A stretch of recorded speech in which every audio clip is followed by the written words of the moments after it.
Hari Om. Now further, Patanjali explains these kleshas in details. As I already said, these kleshas mean these are the causes of the kleshas. But he calls it as a klesh, so we'll also call it as a klesh only. In the Sutra number 5, he says, Anitya Shuchi Dukkha Anatmasu. Nitya Shuchi Sukha Atmakhyati Vidya. He has given some points, opposite points. First he is saying Anitya. Anitya is non-eternal. And afterwards he is using the word Nitya also. And he says, what is Avidya? Which is eternal and which is non-eternal. That we must know. So which is non-eternal, we have to assume as eternal. That is Avidya, the first point. We can just give some details on the general human life. Our body is not eternal. It is going to die or vanish after some time. But one thinks the body is eternal and does everything for the body only throughout the life, assuming the body to be eternal. Or not only the body, organs, or all the materialistic things. Nothing is eternal. But we think that it is eternal and accordingly we go behind that. We spend the whole life for those things which are going to vanish or destroy after some time. So this way of thinking is avidya. This is the first point. Secondly, he says shuchi, pashuchi and shuchi. Pashuchi is impure and shuchi is pure.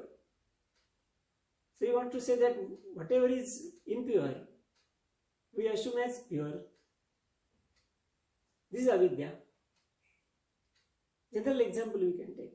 When we take bath, use lot of soaps and shampoos and we say, yeah, I am very much pure now. But is it real purity? No. Body inside it is so much impure. So much dirt is there in the body, which we don't know. So this impure to be assumed as pure is avidya. So this second point he has explained. Third point is dukkha is pain or misery and sukha is pleasure. So whatever is really painful or miserable, one assumes it as a pleasure. That is avidya. How is it that? We can say this smoking or chewing tobacco and all these things are definitely painful and miserable for everybody. But a person who does it, he thinks that it is a pleasure. To smoke or to chew tobacco is a pleasure for the person. So he is assuming it as a pleasure, but actually it is a miserable thing. It is a painful thing ultimately for him. So this is avidya. And this anatmasu and atmasu. Atma means mind. You can think on the primary level first.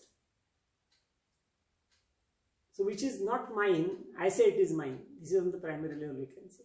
Normal human life. For so many things we say this is my thing, this is my, everything we say. But how it is mine? I have not developed it or prepared it. Suppose I am eating one fruit. I say this is my fruit. Maybe I purchase it. But when I say it is my fruit, really it is mine. It has been developed on the tree.